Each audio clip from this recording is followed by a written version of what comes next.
Bonjour Emma, Bonjour, merci de nous accueillir aujourd'hui. c'est un grand plaisir. On va aujourd'hui parler de ton parcours et des conseils que tu pourrais donner aux étudiantes et étudiants. Alors Rima, première question, est-ce que tu pourrais préalablement te présenter ton parcours académique, professionnel, ce que tu as fait dans tes études, ton parcours, ta spécialisation? Oui, tout à fait. Moi, je suis spécialisée en droit commercial, donc j'accompagne les entrepreneurs qui ont des structures qui sont déjà mises en place et j'accompagne leur entreprise sur tout le long de la vie de leur entreprise. J'ai commencé cette activité il y a près de 4 ans. Après mon brevet, j'ai, intégré une société spécialisée en création d'entreprise, qu'on appelle une legal tech. J'ai fait 1 année en tant que juriste dans cette structure et ensuite j'ai repris la direction pendant 3 ans et en parallèle de ça, j'ai créé RHA Advisory, ce que je fais du coup depuis tout ce temps. Mon parcours universitaire, disons que c'est un parcours assez standard, toutes mes études à Genève, un semestre à Bâle. Pas de spécialisation spécifique en droit commercial. Je pensais plutôt être pénaliste à la base, ce que je n'ai fini par ne pas faire, tout simplement. Mais, c'est vrai que la particularité, c'était que j'ai fait beaucoup de stages pendant mes études. J'ai beaucoup travaillé pendant mes études à côté, ce qui m'a permis de voir beaucoup de domaines différents et de choisir au final, un domaine qui corresponde à ce que j'avais vraiment envie de faire, qui est le droit commercial. Ouais. Et du coup, c'est ça qui t'a un peu détourné du droit pénal. C'est ça qui me en fait, c'est que j'avais fait un stage, au SAPEM, qui est le service d'application des peines et mesures, et c'est là où je me suis rendu compte qu'effectivement, le pénal, c'est pas du tout quelque chose que je pouvais faire de manière, quotidienne. Ça demande beaucoup d'implication, émotionnelle et il faut prendre beaucoup de recul sur cette activité parce qu'on voit des choses qui sont assez difficiles et je sais que j'avais pas forcément cette distance-là. Donc je me suis dit: «OK, cette aventure, ce sera pas pour moi». J'ai fini mes études de droit, j'ai fait donc mon stage en droit commercial, contentieux commercial et là, à nouveau, je me suis dit: «Le contentieux, c'est pas pour moi». Je pensais que c'était vraiment quelque chose en soi, ça me plaît, mais le stress des délais, les écritures, les audiences, je trouvais que c'était toujours très, très stressant et on était toujours un peu dans le négatif. Il manquait un peu cette composante positive, d'accompagner les gens. On n'intervenait que quand il y avait vraiment des problèmes avec les gens et c'est vrai que c'est à ce moment-là où je me suis dit que, ben, potentiellement faire quelque chose qui correspond plus à ma passion qui est l'entrepreneuriat et j'ai trouvé, bah, ce je connaissais pas vraiment ce monde, des legal tech, des startups et cetera. J'en avais pas vraiment entendu parler dans mon cursus universitaire donc quand j'ai découvert ce milieu, je me suis dit: «Ah mais il y a vraiment un monde qui s'ouvre à moi» et heu et là, c'était intéressant justement de pouvoir, découvrir ça et puis se former au fur et à mesure un peu sur le tas sur ce droit commercial, oui. Est-ce que, en fait, ta formation, c'était plutôt quelque chose d'empirique, comme tu as dit que c'était quelque chose de très nouveau, donc tu as dû te baser un peu sur tes propres expériences, ou tu as pu aussi te baser sur peut-être d'autres personnes qui avaient déjà commencé sur cette voie également? Ou c'est un peu toi qui as lancé le truc? Hem, Tu parles de RH Advisory ou de mon activité chez Startups? Chez Startups, Chez comment en Starbucks. fait t'as mis le pied dans Ouais. ce OK. domaine-là? Alors je me suis fait engager dans dans cette entreprise-là. Ce que j'ai pu mettre en avant, parce qu'on avait à peu près tous le même cursus universitaire, on a tous fait Mhm. des stages et cetera, c'était quand même le fait que j'ai travaillé dans une étude qui était spécialisée en droit commercial, mais contentieux commercial. Donc je savais peut-être plus que quelqu'un qui a fait que du divorce et du pénal, ce que c'est une société, comment ça fonctionne, les administrateurs, les gérants, les actionnaires et cetera. Donc j'avais quand même déjà plus cette expertise-là et le deuxième élément, c'est que j'avais fait une formation en création d'entreprise. J'avais un projet que je voulais lancer après mon brevet. Donc j'avais un peu cette double casquette de dire: «Je peux accompagner les entrepreneurs» parce que moi-même j'ai essayé d'entreprendre et mais d'un autre côté, j'ai l'aspect juridique qui fait que je comprends aussi les problématiques juridiques qui sont liées à ça et après voilà, ça a été de la formation au fur et à mesure, heu, l'intérêt personnel que j'ai mis, et en fait la gestion quotidienne des dossiers qui fait qu'on se forme. Qu'est-ce qui t'a motivé à te lancer à ton propre compte? Moi, j'ai fait du droit pour me mettre à mon compte. Ça a toujours été, une évidence. J'allais faire du droit pour avoir mon cabinet, mon étude de droit. Donc ça a toujours été clair pour moi. J'ai voulu me lancer juste après mon brevet et rétrospectivement, c'est vraiment une bonne chose de ne pas l'avoir fait, parce que j'aurais pas pu développer ma clientèle comme je l'ai développée, aujourd'hui et j'ai attendu de je me suis dit: «J'attends un peu de voir, comment se passe l'activité professionnelle en tant qu'employée, mettre de l'argent de côté pour après aussi développer mon activité et pouvoir choisir les clients avec qui je vais travailler». Si j'avais commencé, directement après mon brevet, j'aurais dû faire, un peu tous les dossiers qu'on te donne et que les premières heures, les curatelles, les choses comme ça. Ce qui fait que tu te retrouves dans une position un peu de généraliste et tu peux pas vraiment développer ton expertise et ta spécialisation comme tu peux le faire quand tu choisis vraiment ta clientèle et que tu dis: «Ça je prends, ça je prends pas, ça je fais pas et ce que je ne fais pas, je vous redirige vers un autre, avocat ou une autre avocate». Donc ouais, c'était vraiment pour moi, c'était une évidence dès le départ que, je voulais pas être collaboratrice dans une étude, je voulais pas, je pense qu'avec le droit, on a aussi l'opportunité de pouvoir avoir sa propre clientèle, de pouvoir aussi facturer. Mmh, on gagne déjà bien sa vie quand on est collaborateur, mais je pense que quand tu es associé, tu peux encore mieux, gagner et au final, tu vois vraiment les résultats de ton travail. Et quel est le bon moment pour se lancer? Alors, mon maître de stage m'avait dit à l'époque, j'avais posé la question en disant: «Mais est-ce qu'il faudrait pas que je fasse un doctorat, que je me spécialise, que je devienne l'experte dans un domaine et après je pourrais me lancer, je sais pas trop quand il faut se lancer». Il m'avait dit: «Vous vous lancez quand vous avez des clients qui sont prêts à vous suivre». J'étais là: «Ah oui, c'est vrai que ça semble logique». Donc, effectivement, moi, c'est vrai que, je me suis lancée quand je voyais que j'avais de plus en plus de gens qui me disaient: «Mais est-ce qu'on pourrait pas continuer l'accompagnement», donc on a créé la société et cetera, mais on aimerait continuer cet l'accompagnement que vous nous avez offert et travailler avec vous sur le long terme. Et c'est là où je me suis dit: «OK, il y a quelque chose à faire, il y a une demande de la part de la clientèle et donc ça fait sens aujourd'hui pour moi de me lancer». Et quelles sont les étapes pour s'y prendre? Est-ce qu'il faut, avoir fait un stage ou s'intéresser à une certaine formation, plutôt, entrepreneuriale? Je pense qu'il faut avoir un esprit entrepreneurial et il faut que tu t'intéresses non pas uniquement au droit, mais aussi à ce que c'est de gérer une entreprise. De comprendre quand est-ce que tu es en train de faire du bénéfice, quand est-ce que, tu dépenses trop d'argent, quand est-ce que c'est intéressant pour toi d'engager quelqu'un, quelles sont les charges que tu dois, limiter ou pas et je sais qu'on n'est pas forcément formé dans le domaine du droit, dans nos études de droit, à vraiment la gestion d'une entreprise, parce que les études de droit ou, alors moi c'est pas une étude de droit à proprement parler, mais heu, les entreprises de conseil juridique, peu importe leur forme, on n'est pas forcément formé à la gestion de cette entreprise et au final, ça reste quand même un business comme un autre. Je pense que très souvent, on ne pense pas aux avocats ou aux professionnels du droit comme des entrepreneurs. On se dit, voilà, ils gèrent leurs heures, ils gèrent leur clientèle, et cetera.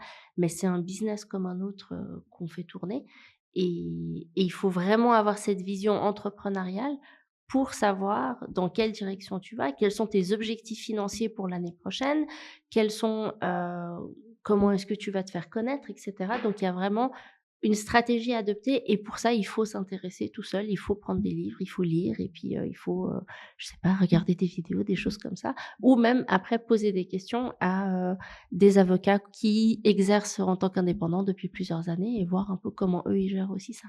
Mmh. Super. Est-ce que c'est ce côté entrepreneurial, du coup, qui t'a, en fait, poussé à te lancer sur les réseaux sociaux, justement, pour un peu, promouvoir ton business?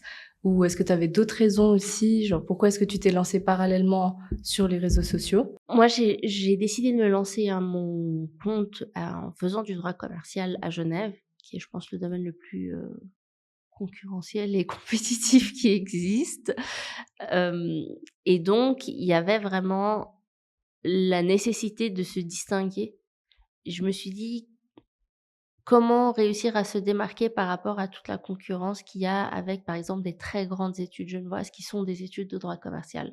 Comment moi je peux réussir à me distinguer dans cet univers? Je ne j'ai pas une étude de droit qu'on me lègue, que mes parents me donnent, j'ai pas un carnet d'adresses qu'on me donne. J'ai vraiment cherché à me positionner dans un espace où il y avait personne. C'est-à-dire que je me suis dit: «OK, tous les avocats sont sur LinkedIn, et ils parlent entre eux, en fait, en postant les derniers arrêts, des choses comme ça et cetera». Mais c'est vraiment une communication entre avocats. La clientèle, on s'adresse pas forcément à elle, on s'adresse vraiment aux avocats. Alors effectivement, il y a peut-être cette notion, des règles déontologiques de la profession d'avocat qui fait qu'on peut pas forcément faire de la Mmh. pub et cetera. Mais donc le discours était toujours entre avocats. Ils ne sont pas sur les réseaux, mais ils sont effectivement peut-être dans tous ces événements de networking, des, chambres de commerce et cetera. Donc je me dis: «C'est pas là où moi je vais pouvoir me distinguer». Je veux aller vers la clientèle qui me ressemble, qui est une clientèle, de ce qu'on appelle de millennials un peu, qui a sa propre entreprise. Mes clients, ça va effectivement pas je vais pas avoir comme client, Crédit Suisse ou Mmh. UBS aujourd'hui, mais je veux pas avoir ce genre d'institution comme client et c'est pas du tout ce que je cherche. L'objectif, c'est d'accompagner des PME, qui ont une bonne activité, qui peuvent se permettre d'avoir un accompagnement juridique et mais qui sont quand même sur les réseaux sociaux. Et donc c'est là où je me suis dit: «Pour moi, c'est intéressant de me mettre sur les réseaux sociaux». Il y a personne encore. Dans 3 4 ans, je pense que ça va être démocratisé et que les gens vont venir un peu plus sur les réseaux sociaux. Mais vu que c'est quelque chose que je maîtrise et que je consomme et que je connais les codes des réseaux sociaux, bah, c'est intéressant et c'est là où il faut un peu agir assez vite pour un peu s'engouffrer là-dedans et réussir à prendre de l'avance sur, la concurrence qui finira potentiellement par arriver à un moment donné. Et cette activité sur les réseaux sociaux, justement, tu l'as commencé quand? Et depuis le début de Mmh. ton activité, est-ce que tu as remarqué que d'autres personnes faisaient comme toi? Ou est-ce que tu as remarqué un changement, en tout cas par rapport à tes débuts?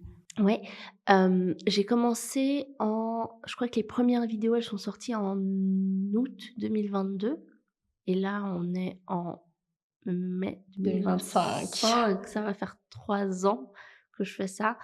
Hem Et on voit vraiment une évolution entre mes premières vidéos et maintenant, à chaque fois que je les revois, je me dis: «Oh mon Dieu, j'étais tellement gênée, c'est trop drôle».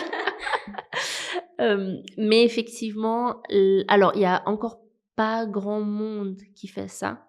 On a encore, je veux dire, j'ai encore cette peut-être chance-là d'être, la numéro un sur un peu ce créneau. Donc ça, c'est vrai que c'est un élément qui est avantageux parce qu'aujourd'hui, c'est vrai que la clientèle, elle vient principalement des réseaux sociaux. Quand j'ai commencé, elle venait, plutôt du partenariat que j'avais fait avec l'entreprise où je travaillais avant, où on me redirigeait certains clients quand eux, ils les prenaient pas et cetera.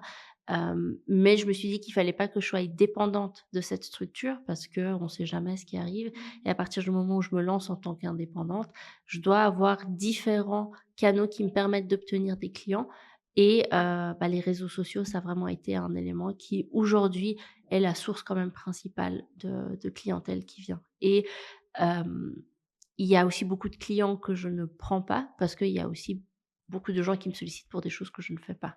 Donc je passe aussi beaucoup de temps à rediriger vers d'autres avocats, qui eux sont spécialisés.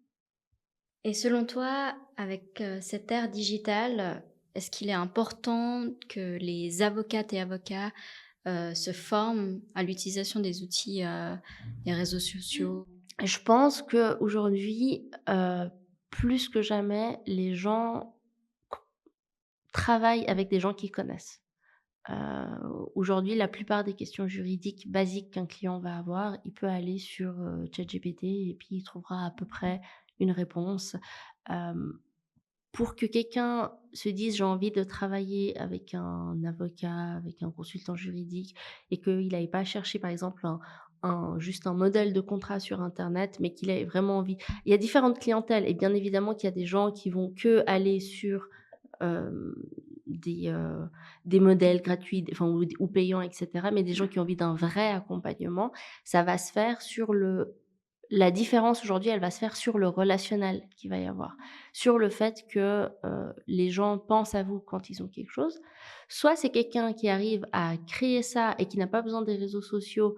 Moi je dis toujours que si tu es, par exemple, avocate en droit de la famille et que tu fais du divorce, bah, j'irai, tous les jeudis matins, faire des cours de pilates, rencontrer plein de gens et puis, bah, je me dis: «Dans toutes ces personnes que je rencontre, il y a des femmes qui vont divorcer, qui auront besoin d'une avocate et le jour où elles voudront divorcer, elles penseront à moi: "Ah oui, on était au yoga ensemble" et cetera».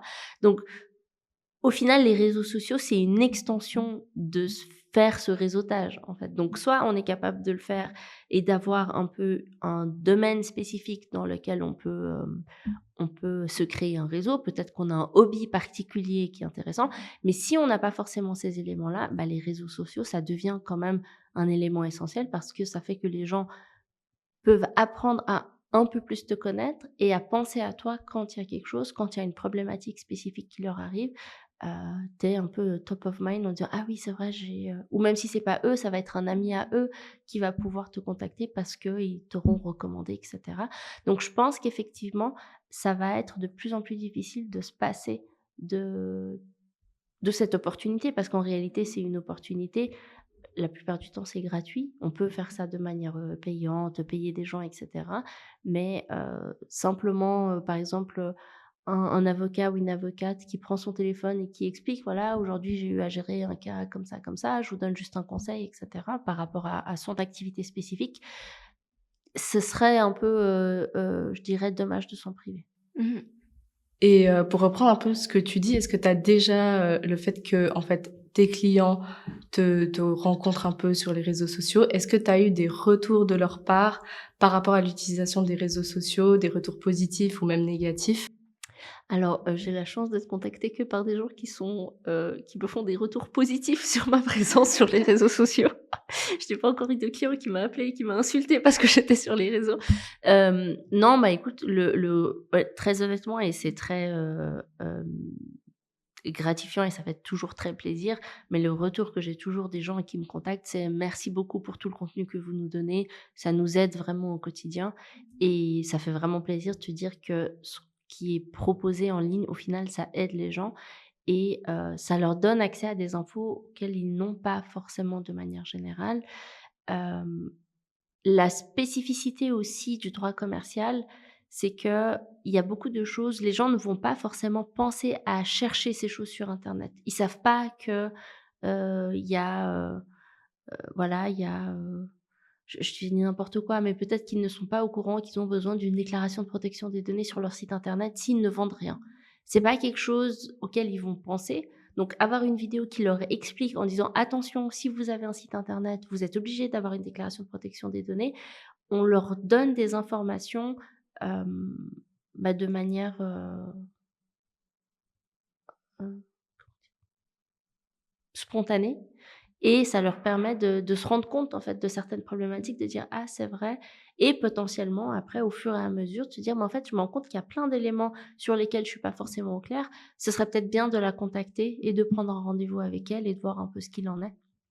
Donc heu, donc non, le retour, il est toujours très, très positif et c'est vraiment une chance que j'ai de d'avoir, Heu, oui, enfin, je le prends toujours ça me fait toujours très je suis toujours très gênée quand on me dit ça au téléphone, mais mais ça me fait toujours très plaisir, effectivement. Ouais.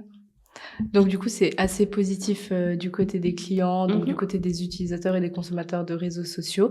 Mais par rapport à tes pairs dans le monde du Oui. droit, parce qu'on sait très bien que le monde du droit, c'est quelque chose de très traditionnel, on va pas trop sortir des sentiers battus. Est-ce que tu as déjà eu des retours aussi? Alors, heu, moi aussi, il faut savoir que j'ai toujours joué la carte quand même de la sécurité, même si se dire faire des réseaux sur les réseaux sociaux, ça semble pas être, le moyen le plus évident de se faire discret, mais disons que, j'ai fait le choix aussi de ne pas m'inscrire au registre des avocats quand j'ai commencé ma présence sur les réseaux sociaux.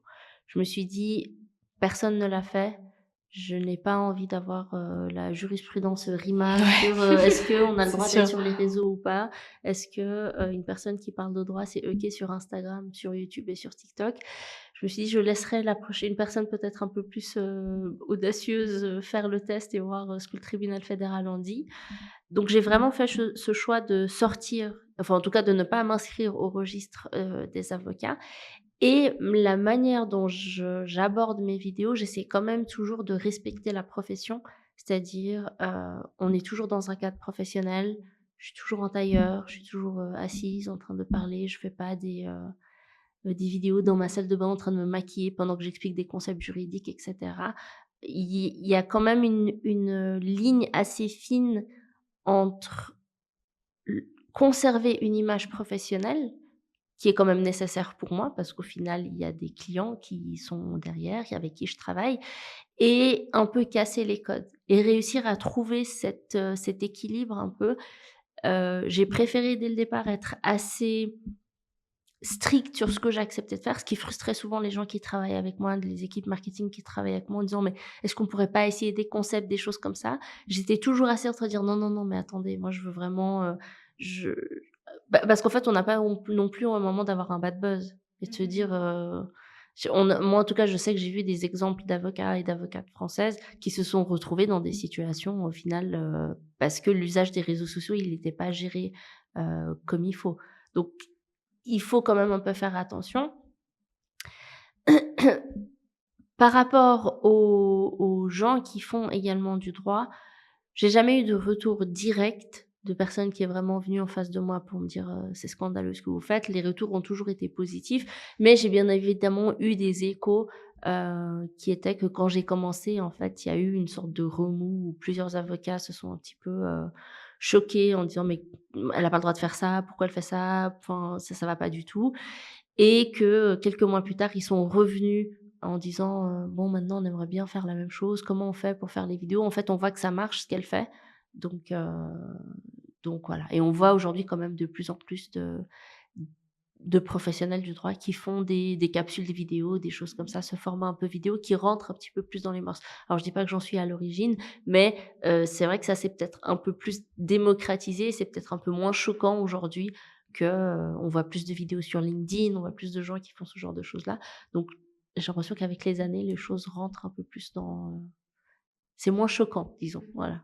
Parce que comme tu as dit aussi, désolée Christelle, avec, l'ère du digital, Ouais. bah, qu'en fait, on a accès à des informations en 2 clics en allant Oui, sur ChatGPT ouais, et que maintenant, en fait, il faut vraiment, promouvoir ce côté un peu plus humain ouais, et personnel, qu'il y a une personne derrière quoi, oui, pour enfin inciter les personnes à venir consulter quelqu'un. oui. Donc c'est surtout ça. Oui, et c'est surtout ça, et alors l'avantage qu'on a quand même en tant qu'être humain, c'est que les gens restent quand même très, heu, flemmards, et la plupart du temps, on sait qu'on peut faire les choses par nous-mêmes, mais on préfère quand même payer quelqu'un pour qu'il le fasse.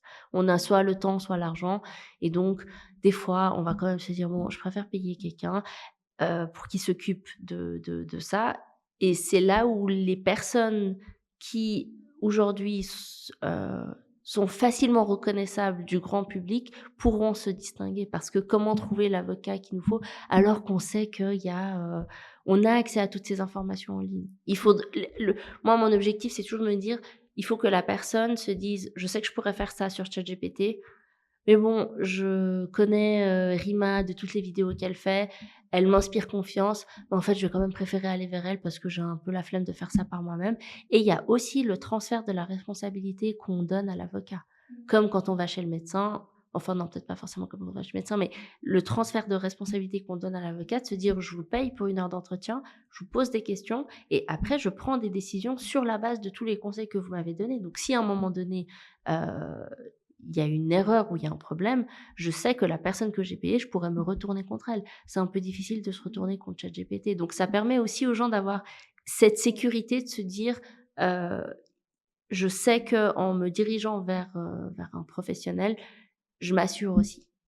Penses-tu que cette approche sur les réseaux sociaux va attirer un public différent de la pratique, juridique, traditionnelle?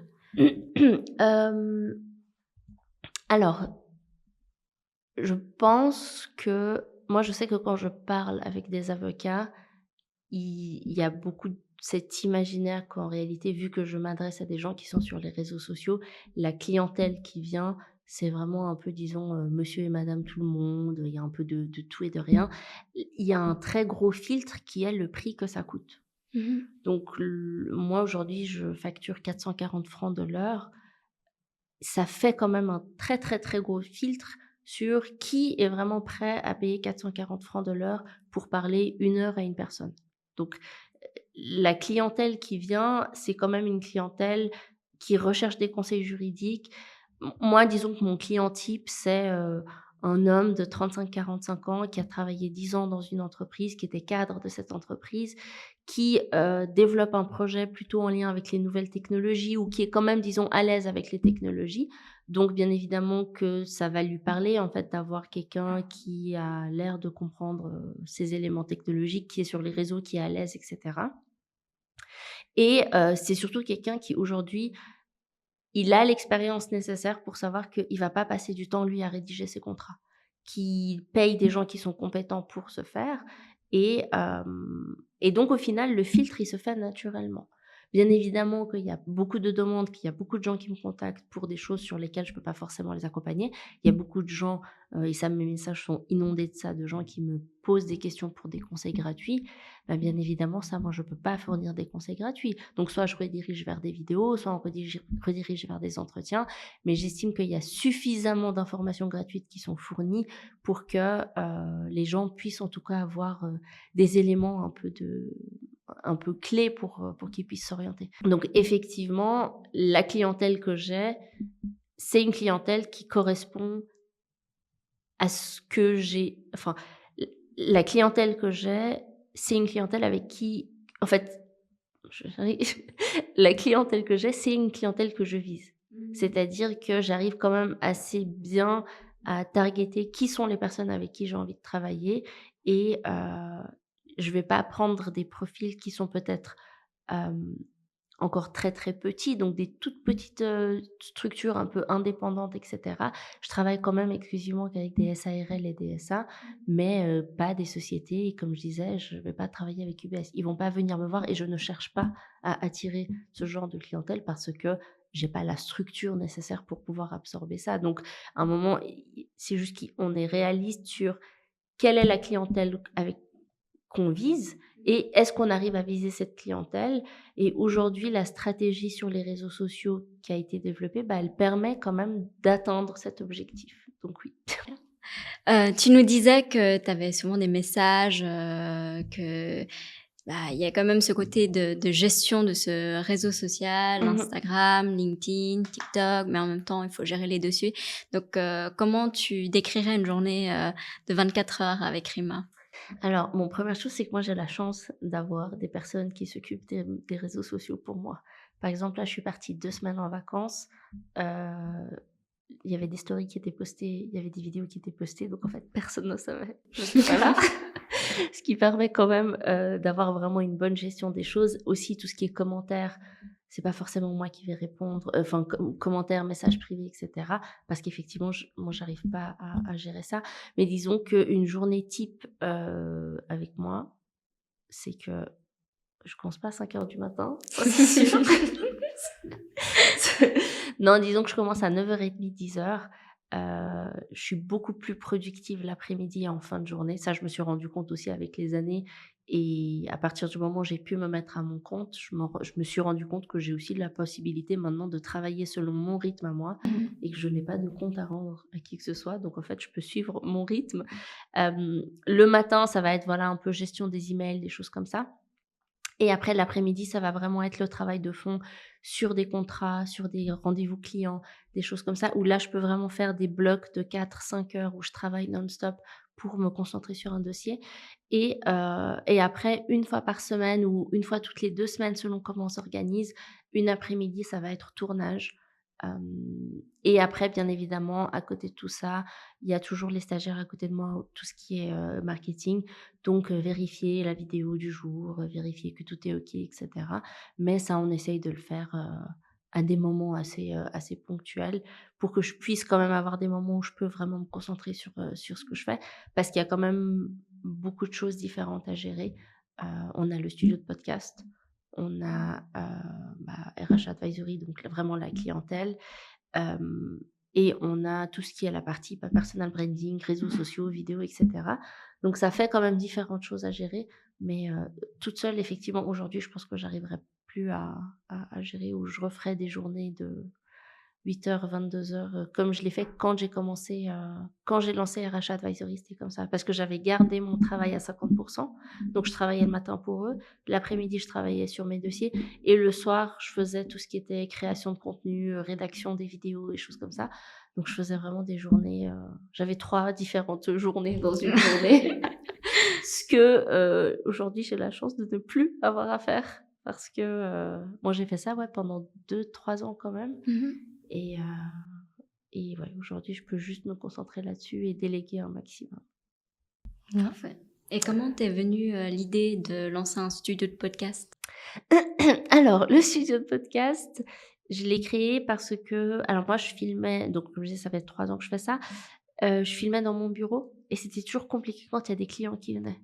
Parce qu'il fallait enlever tout le matériel, monter le matériel, et en fait, on a commencé, initialement, je filmais avec un iPhone et un micro. Après, on a commencé à acheter, des lumières, des choses comme ça, et cetera.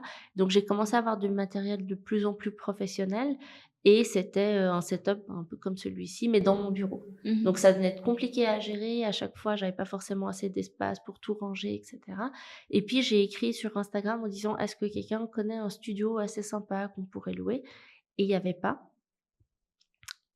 Et des gens m'ont écrit en me disant: «Si tu trouves, dis-moi s'il te plaît, parce que moi ça m'intéresse aussi, je cherche un espace un peu joli, et cetera». Je me suis dit: «Bon, bah, en fait, vu qu'il y a pas, je vais le faire moi-même». Heu et au final, voilà, ça s'est fait un peu comme ça, et il y a un dossier qui a été déposé, bah, pour ce local justement. À la base, ils ont refusé, et après ils ont rappelé en disant: «Si vous êtes toujours intéressés, il est disponible, en fait». J'étais: «Ah bon, bah, du coup, c'est que ça devait se faire», et voilà, ça s'est fait. Il y a eu, c'est aussi une expérience qui est totalement différente en termes de gestion de la clientèle, parce que la cliente, alors c'est aussi de nouveau un peu, vu que les prix sont plus élevés que les concurrents, donc on est aussi sur un service un peu plus premium. Hem, mais la gestion de la clientèle, elle se fait différemment. Quand on voit des clients pour des contrats, et cetera, c'est assez diffus, c'est sur le long terme, la satisfaction, on l'évalue un peu différemment. Là, c'est vraiment les clients viennent, et moi, j'ai l'impression que c'est un peu comme si on était dans de l'hôtellerie. Il faut que tout soit parfait, qu'ils soient bien, qu'ils soient à l'aise, qu'ils aient une bonne expérience. S'il y a un souci avec un micro, s'il y a un souci avec une caméra, c'est tout de suite dramatique, parce que ils viennent, les gens viennent s'installer, ils parlent pendant 2 heures, et si on se rend compte qu'il y a un micro qui n'a rien enregistré, l'expérience client, elle est tout de suite, anéantie. Donc ça permet aussi d'avoir un autre apprentissage de la satisfaction clientèle, autre que, moi qui envoie un contrat à un client et qui me dit: «OK, c'est parfait, merci beaucoup», et puis voilà, ça s'arrête là. Donc c'est aussi une bonne expérience, je pense. Est-ce que les clients qui viennent là s'attendent à juste parler, ou s'attendent quand même à voir, Rima, la conseillère juridique, Au studio? Mais Exactement. alors ça, moi, j'ai vraiment eu un souci avec ça quand on a commencé, parce que les gens pensaient que je mettais ça à disposition pour que les gens viennent parler avec moi, et j'ai pas du tout compris le je me dis: «Mais comment les gens ont compris ça? J'ai jamais dit ça, je», et il y a une personne qui m'a dit: «Ouais», qui m'a écrit un message et qui m'a dit: «Ouais, j'avoue que je suis assez déçue du fait que, bah, moi, je pensais que c'était une opportunité de venir un peu présenter son entreprise et que je fasse un peu des interviews, et cetera». Je suis très mauvaise intervieweuse. Ce n'est vraiment pas, je pense, vraiment, ce n'est pas un métier que je serais capable de faire. Donc non, c'est pas du tout ça, mais effectivement, il y avait cette croyance-là. Aujourd'hui, moi, je suis plus là quand les gens viennent, filmer. C'est pas moi qui les accueille. Exceptionnellement, si c'est peut-être quelqu'un que je connais ou quelque chose comme ça, dire bonjour, mais je suis restée ici, les premiers mois quand les gens venaient faire des tournages, parce que j'avais besoin d'avoir leur retour à eux et de voir quels étaient les éléments à améliorer. Mais c'est vrai qu'aujourd'hui, je n'interviens plus, et j'ai plus ce problème maintenant, mais quand on a commencé, oui, je me suis dit: «Mais ce serait un peu audacieux de ma part de dire: "Alors voilà, vous avez un créneau horaire et puis vous avez l'opportunité de venir Ouais. parler avec moi"». C'est pas vraiment quelque chose que je ferais, mais OK, donc ouais, ça a été perçu comme ça pendant longtemps. Je pense pendant un mois, il a vraiment fallu expliquer: «Non, non, c'est pour vous, c'est pas pour venir parler avec moi». Donc ouais. Avec, ce que tu as lancé sur les réseaux sociaux, ça montre un peu que tu t'es démarquée, du côté professionnel. Mais préalablement, avant tout ça, comment est-ce que tu t'es démarquée, du côté, académique? Parce que maintenant, on remarque en fait, que c'est de plus en plus difficile dans le monde du droit de s'insérer dans le marché du travail parce qu'il faut se démarquer, il faut être le plus concurrentiel possible, avoir, 3 jobs, mais toujours avoir des 5,5, toujours avoir les meilleures notes. Est-ce qu'à ton époque, c'était aussi le cas? Oui. À ton époque, pardon. Non, mais oui, à mon époque, très clairement, oui, oui. Non, alors effectivement, moi, je sais que j'étais obsédée par cette recherche de stage, je pense depuis ma première année de bachelor. C'était vraiment quelque chose, je me disais: «Il faut que mon CV il soit en béton, il faut qu'on puisse me prendre» et cetera. Heu, C'était toujours cette recherche de me dire: «J'ai aucun contact, j'ai aucun piston que je pourrais, mettre en avant. J'arrive dans un monde que je ne connais absolument pas, où je connais absolument personne. Je vais vraiment devoir me démarquer» et hem et donc je me suis vraiment dit: «Il faut que je puisse démontrer à ces futurs employeurs que je suis quelqu'un sur qui ils pourront compter, que je suis quelqu'un de débrouille, que je vais, vite, avoir les bons réflexes» et cetera. Et donc j'ai commencé à travailler. Alors je travaillais depuis que j'étais très jeune, mais disons que chaque petit job que j'ai eu m'a permis de mettre un pied dans un autre travail. J'ai fait, le job au McDo, je pense, comme tous les étudiants, qui m'a permis après d'avoir un travail dans une boutique, de prêt-à-porter dans le luxe, parce qu'ils se sont dit: «Elle sait gérer le stress, elle sait gérer le travail sous la pression», qui ensuite m'a permis d'avoir un travail dans une étude d'avocat en tant que secrétaire. Parce qu'ils se sont dit: «Elle a géré de la clientèle de luxe, donc elle sait un peu comment ça fonctionne. Elle sait se comporter devant des clients et elle a travaillé au McDonald's, donc elle sait travailler sous stress». Et en fait, c'était toujours un peu construire ça au fur et à mesure, chaque petite ligne dans le CV, qui permettait alors ce travail, par exemple, pendant que j'étais là-bas, je me suis dit: «Il faut vraiment que ces employeurs pour qui je travaille soient satisfaits au maximum pour que le jour où je cherche un stage, ils pourront me recommander». Et au final, c'est un peu ce qui s'est passé. Donc c'est-à-dire que quand j'ai commencé à chercher des stages, j'ai envoyé, à l'époque, on n'avait pas, ChatGPT, donc c'était, on n'avait même pas il y avait même pas le site, qui indiquait tout. Tu sais, il y a une sorte d'annuaire. Oui. Ouais. Ce site n'existait pas, donc il y avait une sorte de livre, une sorte d'annuaire, papier. Local.ch quoi. Voilà, un truc C'est comme ça. ça. C'est Non, mais non, pas c'était .ch, c'était le livre jaune là, l'annuaire. c'était l'annuaire de l'Odage, je crois. Ah! Ouais, ou Pour les l'annuaire du avocats? registre mais je crois de l'Odage plutôt, des avocats. Et en gros, j'avais imprimé ce truc en regardant à chaque fois quelle étude, enfin, heu, où étaient des stagiaires. Et je me disais: «Donc s'il y a déjà un stagiaire, ça veut dire qu'ils prennent des stagiaires». J'ai fait une liste d'une centaine d'avocats, j'ai fait un premier tri en me disant: «J'envoie 50 CV, lettres personnalisées avec des petits cours dorés, avec, vraiment le». Je pense que j'ai eu 3 réponses sur les 50 CV que j'ai envoyés. Et et l'étude qui a fini par me prendre, c'était, alors je ne sais pas si c'est à cause de ça, mais c'était, une étude où l'avocat pour qui je travaillais connaissait très bien l'avocat qui m'a engagée. Et donc il lui a dit: «Non, mais tu peux l'engager, elle travaille très bien» et cetera. Mais ça veut dire que pendant 3 ans, à côté de mes études, moi je sais que j'arrivais en retard à mes examens au Ramada à la Praille, parce que je travaillais, en tant que secrétaire, là-bas. Donc j'arrivais avec 15 minutes, le temps de faire le trajet, parce que le matin, j'étais, au bureau et que l'après-midi, j'avais l'examen. Et je me disais: «Il faut que je leur prouve, il faut que je leur prouve absolument qu'ils peuvent compter sur moi» et cetera. Et c'est comme ça que je pourrais obtenir une recommandation, c'est comme ça que je pourrais avoir un stage et cetera. Hem Donc ça a toujours été, ouais, un peu par ce biais-là. Et puis aussi, ben, je sais que, par exemple, pour avoir mon stage, mais je les ai harcelés.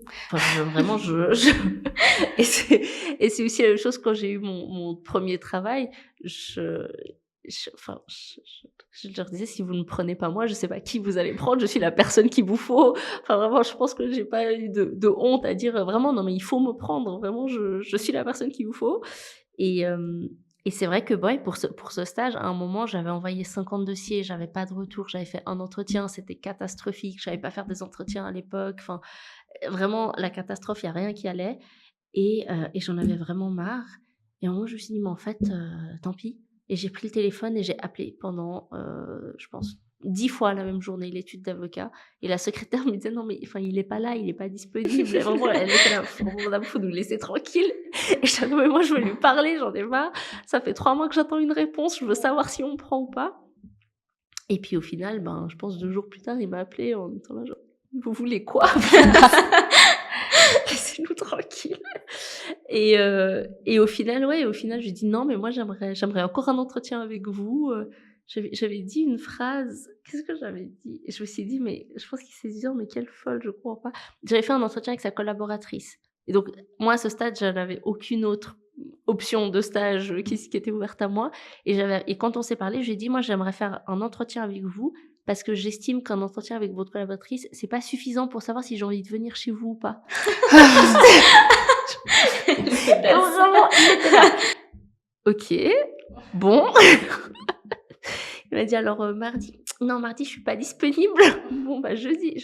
Mais je pense que j'étais arrivée tellement à un stade où j'étais là, je sais plus quoi faire. Enfin, j'ai l'impression que j'ai tout fait pour réussir à avoir un stage et là, maintenant, ce truc de hiérarchisation des maîtres de stage et je disais: «J'en ai marre. En fait, maintenant, vous allez me donner un stage, ça suffit» et au final, ça s'est très bien passé. On est encore en contact. Enfin, voilà, donc je me suis démarquée, je pense, Ton audace. par, non et puis ouais, je pense que tu te démarques soit par avoir des 5,5 et des 6 dans tout ce que tu fais, soit tu te démarques en ayant des bonnes notes aussi, mais en prouvant aussi que tu es quelqu'un qui, quand on t'engagera, tu pourras travailler et au final, c'est ce qui s'est passé. Moi, j'étais indépendante sur la majorité de mes dossiers et ça se passait très bien parce que j'aimais bien pouvoir travailler de manière indépendante et lui, il faisait suffisamment confiance pour pouvoir, bah, juste passer derrière, s'assurer que tout était en ordre. Mais c'est vrai que ouais, ouais, je pense que ça a toujours été ça qui m'a un peu permis de me distinguer, c'est, l'audace. Et Et ah, tu voulais dire quelque chose? ouais, sur un tout autre sujet, il y a toujours cette recherche d'aller de l'avant, à s'améliorer, à faire des formations, des stages et ensuite trouver un job et aller vraiment d'avancer et cette recherche, en fait, est-ce que va enfin, comment tu gères l'équilibre entre vie et travail et gérer la formation, créer de nouveaux projets et puis le repos? Alors je gère pas. Non, disons que, je pense vraiment pas être la personne qui va pouvoir donner des conseils, équilibre, vie privée et cetera. C'est quelque chose sur laquelle moi j'ai toujours eu beaucoup, beaucoup de peine et je sais à mon époque quand j'étais étudiante, l'autre jour je suis retournée à la bibliothèque, j'ai vu des affiches: «Oui, le bien-être mental, c'est important». Putain, mais attends, mais moi ça n'existait pas ça à mon époque, C'est quoi le bien-être mental, vraiment en j'étais fait? là, personne ne nous a jamais parlé de ça, je comprends pas. Donc non, je pense que c'est quelque chose qui, est d'autant plus dans le domaine du droit, on est toujours très, compétitif. On a toujours envie d'être les meilleurs dans ce qu'on fait. On a toujours envie de se distinguer, d'avoir, voilà, les formations supplémentaires, d'avoir des choses et cetera. Moi, j'ai aussi accepté le fait que je suis quelqu'un qui aime travailler, qui aime développer des projets, qui suis passionnée par ce que je fais. Donc, si j'ai pas l'équilibre parfait, que je finis pas à 18 heures, j'ai essayé à des moments de faire vraiment la journée typique, finir à 18 heures, fermer mon ordi et cetera et en fait, j'étais pas épanouie. J'avais l'impression de passer du temps à faire des choses qui m'intéressent pas Mmh. forcément et d'accepter que mon épanouissement personnel, il passe aussi par ça et après, ben, voilà, aussi prendre du temps pour moi, prendre des vacances, faire des choses comme ça et ce que j'ai appris peut-être plus à gérer, que j'apprends plus à gérer, c'est ce truc de constamment être en train de regarder mes emails, Mmh de mh. le dimanche me dire: «Ah, je vais peut-être voir s'il y a peut-être pas un client qui m'a écrit». Je sauve pas des vies, je suis pas chirurgienne, les choses peuvent attendre. C'est plus cet aspect-là sur lesquels je travaille beaucoup et par contre, quand je pars en vacances, là, je coupe tout totalement, totalement. Je bloque tous les réseaux sociaux. Quand on m'écrit sur WhatsApp, on reçoit un message, qui dit, «Merci pour votre message, je ne suis pas disponible». J'ai un message d'absence qui est trop bien et là, ça me permet aussi quand même de vraiment couper parce que pour moi, vu que les réseaux sociaux, c'est aussi du travail, donc je sais même pas pendant mes vacances, je me dis: «Ah, je vais aller un peu, scroller quelque chose». En fait, ça va tout de suite me faire Ouais. penser au travail, donc je coupe vraiment, vraiment tout et ça me permet aussi quand même d'avoir un peu, cet équilibre-là.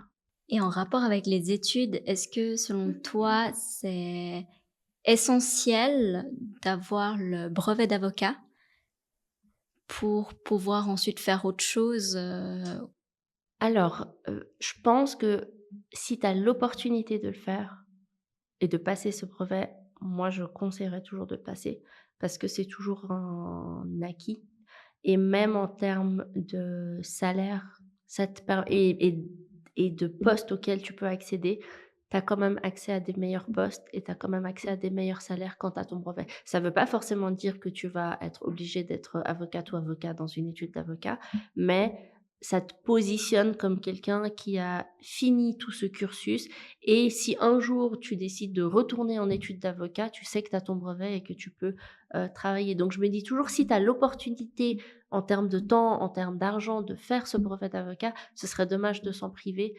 parce que pour la suite de ta carrière professionnelle, ça peut te limiter à un moment donné. Moi, je sais que le poste de directrice que j'ai eu, j'ai commencé en tant que juriste, mais le poste de directrice, on me l'a donné parce que j'étais titulaire du brevet d'avocat et donc le salaire suivait aussi vis-à-vis de ce poste-là.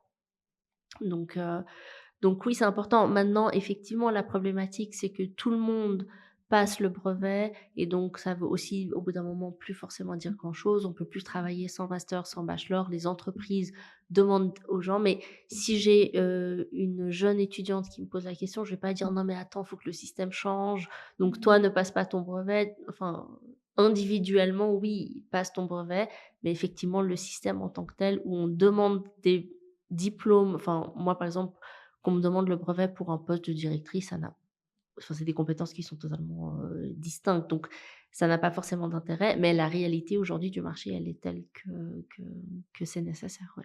Ouais. Et pour revenir au sujet d'avant, maintenant a posteriori, parce qu'on sait maintenant que tu es une Rima bien installée, est-ce que tu referais quel conseil tu donnerais à l'ancienne Rima, stressée de chercher plein de une place de stage en sachant, tout ce que tu vas vivre et en ayant vécu tout ce que tu as vécu? Qu'est-ce qui serait à refaire et à ne pas faire? Et quel conseil général tu donnerais aux étudiants qui sont justement en recherche de stage en ce moment? Alors, je pense que, le monde ne va pas s'écrouler si j'ai signé mon stage 3 ans avant de commencer. Je veux dire et mes amis, ils ont signé peut-être, il y en a qui ont signé 1 mois avant de commencer. Donc je pense la vision que j'avais de: «Il faut que j'aille un stage, 6 ans avant de commencer», c'est peut-être pas nécessaire. Se mettre cette pression aussi dingue qu'elle est, hem, c'est pas forcément nécessaire. Maintenant, le problème toujours, c'est de me dire, bah, au final, c'est que ces choix ont eu des conséquences positives. Donc c'est dur de se dire: «Ah, j'aurais pas dû faire ci, j'aurais dû faire Ouais, ça», parce que je me dis: «Bah, au final, les choses ont fonctionné comme je voulais et j'ai réussi à avoir la trajectoire qui me correspond aujourd'hui». Mais c'est vrai que j'avais un niveau de stress et d'anxiété, mais j'étais une, boule de nerfs vraiment. Et je pense que des fois, si j'étais juste peut-être un peu plus, je sais pas, aller faire un peu de sport, faire un truc et puis, voir ces posters, qui me disent, le bien-être mental, c'est important aussi. Je pense que j'aurais pas, loupé, ma carrière professionnelle. Je pense que c'est bien d'être quand même d'avoir un niveau de stress qui te pousse quand même un peu et que tu es pas un peu en train de te dire: «Ah, je verrai ça plus tard, on verra, on verra». Mais ouais, pour moi, c'est toujours une question qui est très, très compliquée de se dire: «Est-ce que ton anxiété ou ton stress qui te pousse, c'est un moteur et c'est une bonne chose? Ou est-ce qu'au final, c'est une chose négative?» Mais quand tu vois que ça ne t'apporte que des résultats positifs, empiriquement, tu as pas le l'envie de te dire: «Bah, en fait, je vais arrêter d'être stressée parce que ça marchera quand même». Tu te dis: «Bah, non, c'est quand je suis stressée que ça fonctionne». Mais ça, je pense que c'est un autre sujet. Mais non, peut-être pour, Répondre plus brièvement, je pense que c'est important d'avoir des objectifs quand on est stagiaire et de être proactif dans ce qu'on veut faire, chercher des stages, chercher des jobs étudiants ou alors vraiment se concentrer sur ses études et se dire: «Je vais faire des 5,5, 6».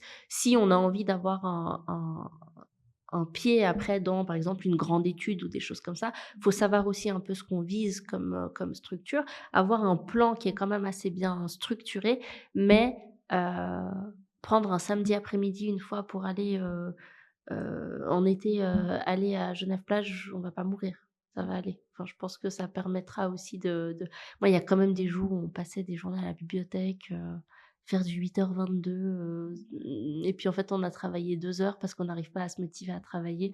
On aurait mieux fait d'aller faire autre chose et de revenir le lendemain assez frais. Mais ça, on le sait après coup. On a la bonne conscience de rester à la bibliothèque et dire: «Ouais, mais j'ai passé la journée à la bibliothèque quand même, c'était bien». Parce que c'est vrai que quand on est à Genève-Plage, il y a la culpabilité. Bah, c'est ça, c'est C'est en ça. fait, il y a la C'est: «Ah mais en fait, je devrais oui, être à la oui, biblio». ouais, ouais.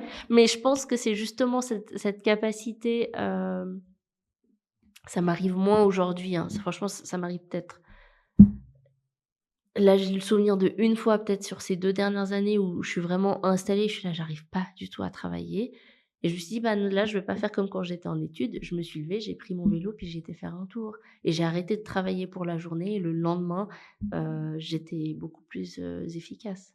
Alors que quand j'étais étudiante, ben, non, tu dois rester, ça va venir et puis au final, tu passes ta journée à l'époque, on était sur, 9gag et on restait sur 9gag, vraiment, Nanga, c'est c'était vrai. catastrophe.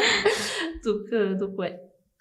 Merci beaucoup Rima, c'était très intéressant. On a beaucoup appris et on espérera que les étudiants aussi, auront, une meilleure vision, de ces stages, de ces postulations et savoir le lâcher prise.